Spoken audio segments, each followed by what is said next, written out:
What's going on, everybody? Wesley, Shoemaker, and Keenan Cummings back with another episode of the WVSports.com podcast. And there is no hiding from this one if you are West Virginia. Mountaineers went into Pittsburgh yesterday on Saturday, and they were on the wrong side of a 38-34 loss to their rival Pitt in a game where they led by 10 with 4:55 left, in a game where in the final 4 minutes, their defense just had a brutal collapse. So we're going to get into all of it. We're going to get into anything and everything on this game. So Keenan, just let's start from the obvious. The last 4.5 minutes of this game, where the defense, which played pretty well throughout that second half and at times during the game, just straight up collapsed.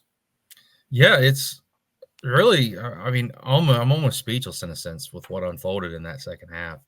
You know, West Virginia comes out in the second half defensively and looks like a different unit.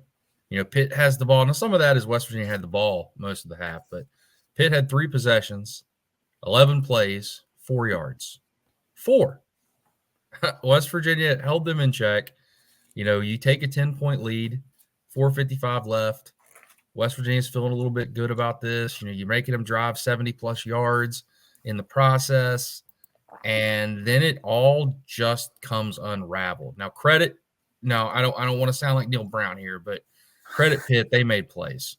They really did. It wasn't necessarily that West Virginia just completely unraveled. I think that I've mentioned this a few times already, that the play that just really stands out to me is that 2nd and 30 from the 40. I mean, 2nd and 30 from the 40, and you give that up. But Holstein threw an absolute dime on that play.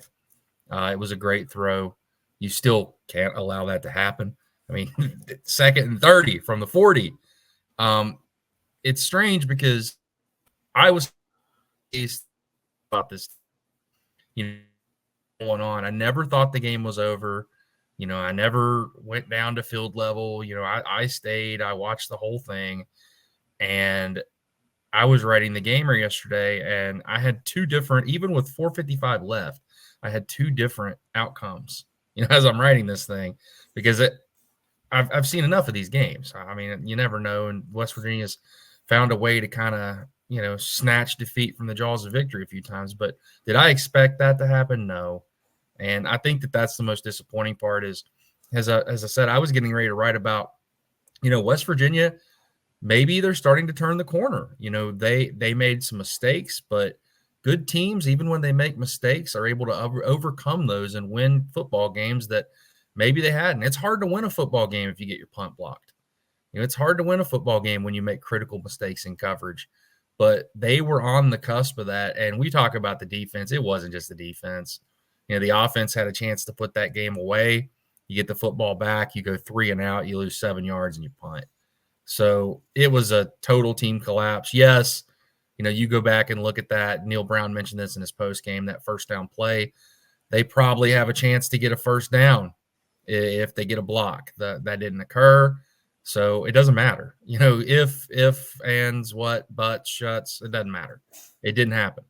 And West Virginia is now leaving this game 1-2 and almost – I think if you think about this in comparison, yeah, the Penn State game, you got exposed at home. You got embarrassed. You didn't show up. This one's worse for the psyche. You thought you had this game won. At least you should have. You should have felt pretty good about this. Now, you had to make plays. There's still 5 minutes left, but you find a way to blow this game. Call it a collapse, a choke, whatever you want to call it. I didn't think that Neil would have a worse loss than the 2022 Pitt game. This one's worse. Yeah, I think it's definitely worse. I just think that also, given what we've heard from this team, right? We've heard how good this team is all off season, all through the first 3 weeks of the season. We've heard that this Pitt team preseason wise really wasn't supposed to be that good. And so I think that kind of plays into this narrative of, West Virginia really should have won just because of the way Pitt was perceived in the preseason. But I do think that this Pitt team is a lot better than that team that was thought of in the preseason, but that doesn't change anything as far as what West Virginia did or did not do, right? Because like this is for Neil Brown, like his 6th year at this, and this is his best team. And then you can't go on the road and hold on to a 10-point lead with 4:55 left with a senior quarterback, with a defense that was playing really well, as you said, a 2nd and 30. Like the last 2 drives, Pitt went down the field in a minute 49 on 5 plays, then a minute 27 on 6 plays. Like that just can't happen. They were doing anything and everything they wanted. Time was never a factor for them. They just ran their normal offense and they just went boom, boom, boom down the field. And it seemed like West Virginia was just letting them do it. It was on that last drive, the go-ahead touchdown drive, there was the plays where Holstein just beat him with his legs. Like he just turned it to another level. He made plays when the game was on the line. And on the flip side of things, West Virginia just didn't do it when the game was there to be won. And as much as it sucks for Mountaineer fans, yeah, it also sucks for the players because Justin Robinson had one heck of a grab there in the front corner of the end zone to give them that touchdown. That's going to be overshadowed. No one's really even going to think about that today, right? And so it's like the Quincy Wilson Miami play. Yeah, it goes down in the losing plays. But like it just what happened late just can't happen, and we can say that 100 different ways and 100 different metaphors for it, but just plain and simple, what happened cannot happen. And for the defense, I wrote this stat down, which was somewhat troubling. Pitt had 9 big pass plays and 6 big rush plays. We obviously talked about that big play stat last week against Albany for West Virginia. So 15 total plays. The pass plays are 15 or more, rush of 10 or more.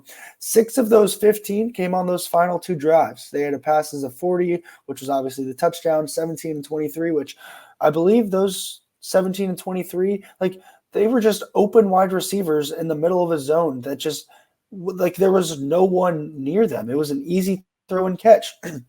Then the rushes of 10, 24, 17 on those 2 drives, all were scrambles by Holston. You didn't get beat by the talented running back rushing the ball. You actually stopped him. You played really well against the run against him. But Holstein just burned you with his legs. There was the one play where you get a couple hands on him. He spins out. You have no answer. He rushes down the field to the 10. Like it was just like what could go wrong feel like all went wrong late for West Virginia.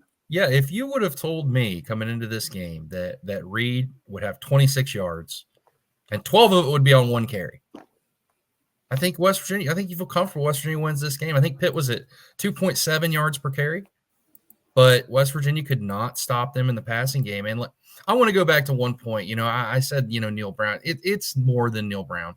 It's easy he's ultimately responsible for all of this. But players have to make plays, coaches have to coach better, and he said that as much. But I think it's easy to just point the finger at the top of the ladder and kind of go down. But West Virginia was in position to win this game. You need to win the games like this, and if you're going to be a Power 4 contending team, I trying to find ways to go from 9 wins to 11 wins. This ain't it. And any way you slice it, you could tell that. Brown was visibly frustrated, in his post-game press conference. And I asked him, what's your message to the team? What's next? And he kind of mentioned it, that we are what we are. We're 1-2. We've earned that. And they have, but you got to flip the script. And, we'll get into this in a little bit, what's next. But you can't let this loss become 2 or 3 or 4 or 5 because we're at a hinge point in this season where West Virginia's 1-2. They got another 1-2 team coming to Morgantown next weekend in Kansas. They're just as desperate. Yeah, that's not the game that anybody thought it was going to be. I expect the stadium's going to be flat for a noon game. You're running real. You fall to 1-3, and this thing is teetering on disaster 4 games into the season. And I hate to say that, and I'm not really hyperbolic. I don't typically jump to these type of conclusions, but you can just almost feel it.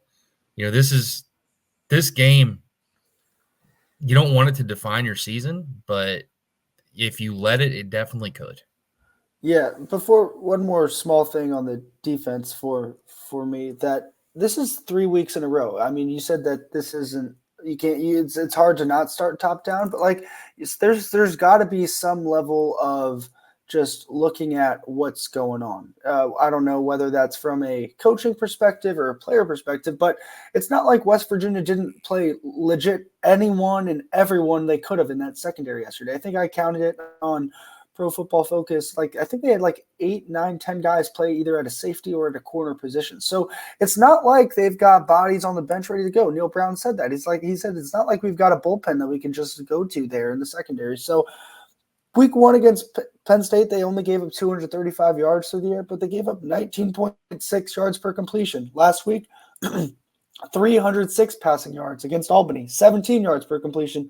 This week, 14.3 yards per completion, but 301 yards through the air. So it's not like these passes are these dinking and dunks where they're just kind of getting these 4 or 5. Like, they are going down the field and going right at this West Virginia secondary, and these teams are doing and are pretty successful at it. So something just has to be different, because this shouldn't happen 3 weeks in a row. If it happens once, okay. Like, if you get beaten this Pitt game because your secondary didn't play well once, okay.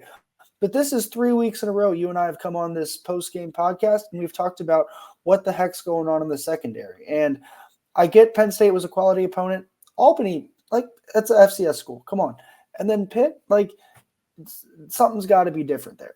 It speaks volumes to me that the past 2 weeks, teams have looked more comfortable throwing the ball down the field against West Virginia than running it. And, Neil mentioned it several times yesterday. You can't change your personnel. It is what it is at this point. You got guys, you got to play them. That tells me that if a change is coming, maybe that's in coaching responsibility. Maybe that's shuffling things around even further back there. You got to change something, though. I mean, you can't just continue to think it's just going to get better without a change. And to Neil's credit, that's something he said in the past. When things go wrong, they aren't afraid to try some different things. I'll be interested to see what that is. I'm not sure that, that leads to anything drastic at this point, but something's got to change. It's not good.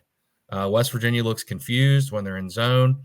They're getting beat in man when plays down the field on the ball. It's just not a good situation. And I think that really, to me personally, kind of shocking based off what I was told, based off what I was able to see. It seems like West Virginia has the body types and kind of what you want back there, but for whatever reason, it's not translating on the field. And I didn't expect this to be the Legion of Boom or anything like that, but I did expect it to be a competent secondary, and it's not been any way you slice it. And yeah, that's troubling. That's very troubling. Here we are, game 3 of the season, and Neil against Albany kind of danced around it a little bit, said they need to play better.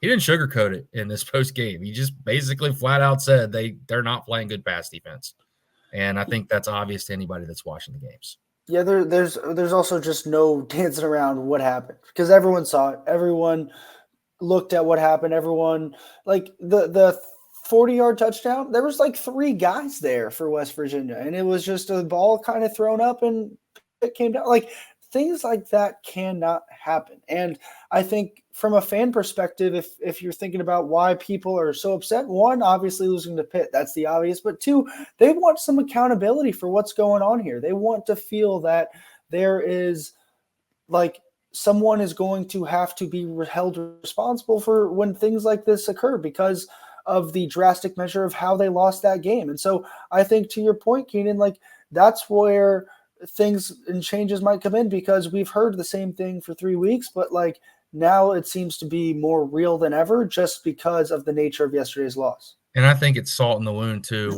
whether, obviously, the coaches know what they're talking about, but you had Neil, you had Jordan last week kind of saying, it wasn't that major of a fix, everybody don't worry. And, it's not time to press the panic button. And then this happens. So it's just more salt in the wound. And it's the nature of the beast, though. You got to get it fixed. West Virginia is going to struggle to win football games this season if they can't get it fixed. And, this isn't just a secondary issue either. West Virginia's got some issues across the board. Was encouraged with the pass rush. You did lose contain and, let Holstein run around like he's Taylor Cornelius from Oklahoma State a few years ago. But you did get some pressure. 5 sacks in this game, which is 3 more than they had all the year to this point. TJ Jackson looks the part. TJ Jackson was a beast yesterday. Yes. I feel like there's some positives, but it's just going to keep hanging there until it gets addressed. It has to get addressed, and I'm interested to see how that is done.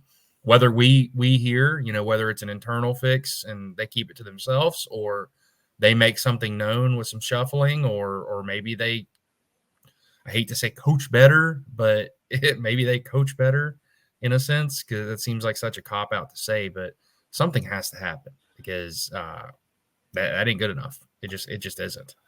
And I think the hardest and most complex part of this, though, is that it is only week 3. It's not like it's October, November, where a change could be easier to make. Like, you still have 3 quarters of this thing to go. And let's switch things to the offense. Like, it's not like they played great at times either. Garrett Green completed 53% of his passes, 16 to 30, 210 yards, 2 touchdowns, 2 interceptions. They ran the ball pretty well. I mean, let's see, 191 yards rushing. CJ Donaldson ran for 79 on 19 carries. Jaheim White, 49. Green, 49.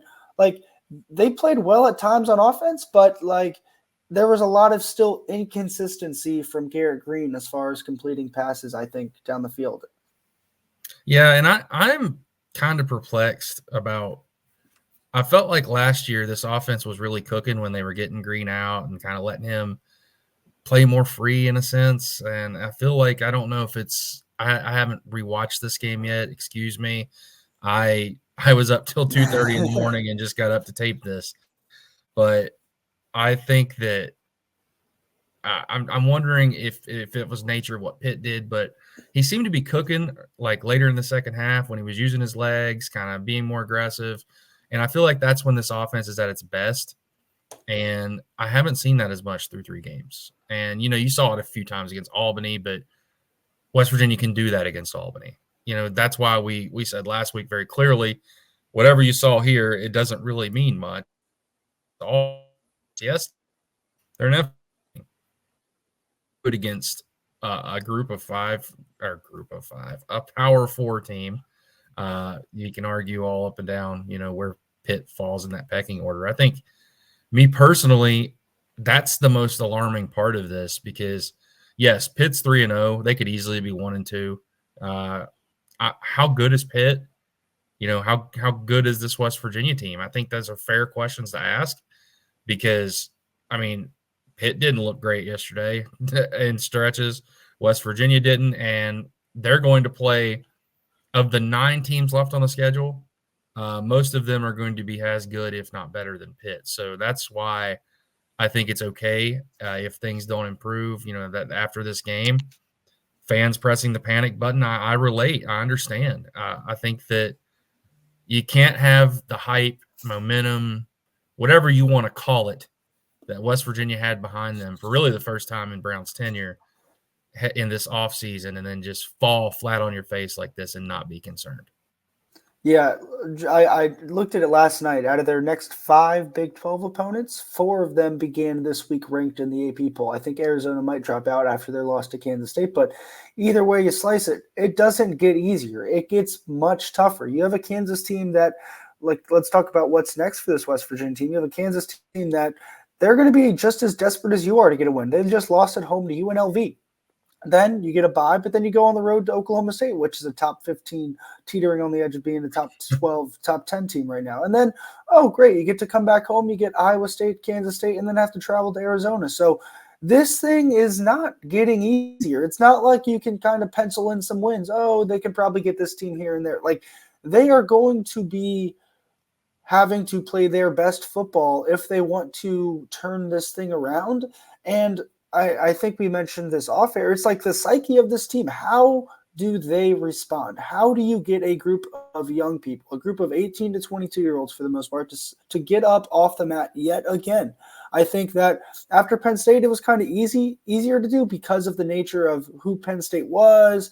And West Virginia just didn't show and up. They just didn't play well. But, like, you had that game won. You had it in your possession yesterday, and then you just gifted it to Pitt with a bow on top. And so for me, it's like, how I don't know if this team really can recover.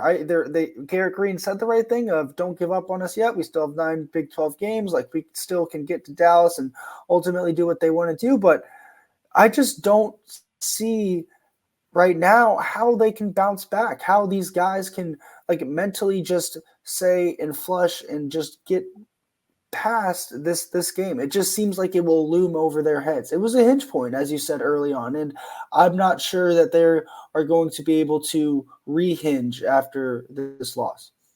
The one thing I will say is, now this is a different team, obviously, but West Virginia had about as bad of a loss as you could possibly have last year to Houston, and they won 5 of 7 games after that. So there is a precedent here for West Virginia to rally after a disappointing moment, disappointing, unbelievable loss, whatever you want to call it. Now, that wasn't Pitt, and that carries a different cachet, not only for, the people on the team, but the fan base. That's what I think is going to be the biggest struggle. Not necessarily the team. I think the team, yeah, it's going to be tough. This one's going to hurt for a couple days, but the nature of the beast is you flush it and move forward. Could that hang over? Yes, it's possible. But how does West Virginia re-engage the fans? What's that atmosphere going to be like on Saturday at noon kickoff against a 1-2 West Virginia team versus a 1-2 Kansas team? And how does West Virginia feed off that crowd? What's that crowd going to be like? So I think those are concerns to me. You take one look at our message board. People are not happy. And with the way this unfolded, I can't blame them. I really cannot blame them.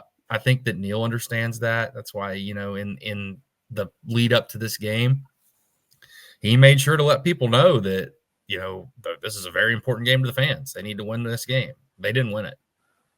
You got to flush it and move forward now, because still got 9 games left. And I know it sounds, there's probably people out there rolling their eyes. Oh, yeah, 9 games.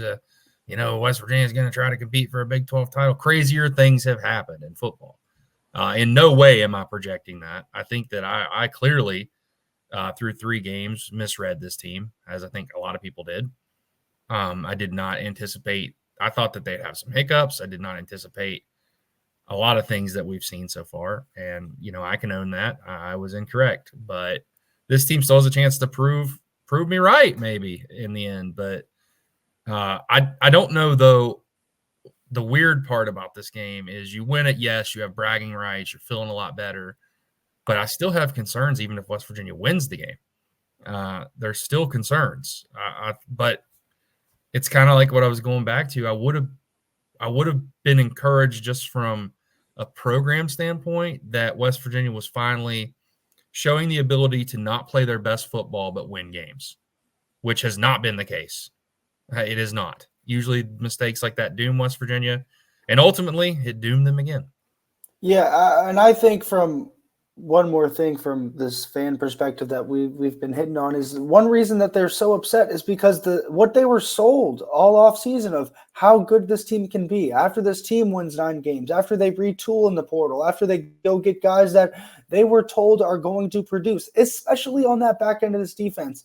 And here we are 3 weeks later, and that is just not the case. And it's one thing, and I think you bring up a good point here. Like, maybe the loss is good from the perspective of that it's going to force a change somewhere to be made. Because if you win this game, there's obviously not going to be anything that changes because of the nature of the wins and losses and how that's kind of the end-all be-all in this sport. And so because you lost and you have to take more of that internal look and kind of evaluate and look at everything from top to bottom, maybe that does move things in a positive direction because you lost the game. Like, maybe you have to make changes because you lost compared to changes that you might not have seen or felt forced to make if you had won the game.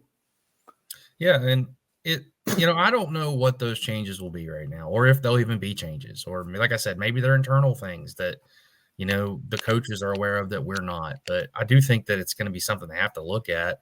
It was definitely telling, like, as I said earlier about Neil, he kept saying, you can't change the personnel. There's only one other thing you can change, and that would be internally with, assignments or structure, those type of things. So It's going to be interesting, Wes, to see if West Virginia can fix this, because you think of like you went down that schedule like Rocco Beck against the secondary. I mean, Kansas State just scored at will this past on the other night. Yeah, Avery Johnson getting loose. And then that you don't even want to talk about Fafita and McMillan there. No, that would be a house of horrors for West Virginia. And then just it doesn't matter who Gundy gets to play quarterback. They usually do well against West Virginia. Yeah. So I think that there's a lot of questions right now. And I personally did not see this coming at all yesterday. I thought West Virginia would win that game. I thought it would be close. It usually is. It's a rivalry game unless one team is just way better than the other. And I didn't think West Virginia was superior by any means, but I thought they should have won. After Justin Robinson makes that catch, I don't track it, but I imagine the win projection, on I think I saw a screenshot on Twitter. I think it was like 98. Yeah, I imagine it was pretty high, and you come out with another loss. And unfortunately, you can point the finger at a lot of different things, but that's happened far too often, with West Virginia in this era. They've found ways to lose games and be in position to win and not get it done. And that isn't just one person's fault. That's kind of a top-down thing. But it's the nature of the beast, that football coaches are well compensated to win football games. And when you lose them, you have to deal with this type of criticism and this type of pressure from the fans and, media alike. Yeah. And as Neil said, there's no hiding from it. And that's just where we're at. So you got anything else you want to get this thing wrapped up? No, I think we flush it. You flush this game, you move forward. I know people are frustrated. We welcome you to join in our conversation on our message board. There's been plenty of great conversation. Trust me. Yes, There's a lot of people discussing a lot of things right now. People are frustrated, but I do encourage people to not give up on the players, at this point of the season. They're 3 games in. West Virginia's shown the ability to rally before. I can point out historical situations. Obviously, different coaching staffs. I understand that, and I'm not comparing that. But a turnaround isn't unprecedented. If West Virginia's able to shore up some issues, I'm not going to sit here and try to sell that to you. That's up for you to decide if it's possible. But I do think, regardless, we're going to be there covering the team. We're going to have all of our coverage for you. And I recommend you check it out because, just because the team struggles doesn't mean the work stops. That is a very good point. We were both pretty late putting some words on the website, so we do hope you read those. But we will have everything going through today on Sunday with post-game content as well as tomorrow morning. Obviously, Neil Brown tomorrow about noon, right? 1. And so we will have everything from him, from what players say, from what coaches say, and as they move to Kansas, because big game. It's a new week, and it's a big week. If you start 1-0 in Big 12 play, all right, you got to go 1-0 every week, and that's what they said after the game. Go ahead. Yeah, beating Kansas is not going to cure any of this, but it's definitely a step in the right direction. 1-3 is 1-3 heading into a bye in September to and then going to Oklahoma State. Yeah, that is bad. You're staring down a lot of bad things if that happens. And much as must win as this Pitt game was, this Kansas game is now equally must win, I would say. That's why must win is such a tricky term, because you lose the game, but the season's got to keep going. So but you hope it doesn't snowball. Correct. So for myself, Wesley Shoemaker, joined by Keenan Cummings. If you did make it this far, we do appreciate you listening. Go check out all of our stuff at WestVirginiaSports.com, WVSports.com, because this is the WVSports.com podcast. So thank you for watching. We do appreciate you listening.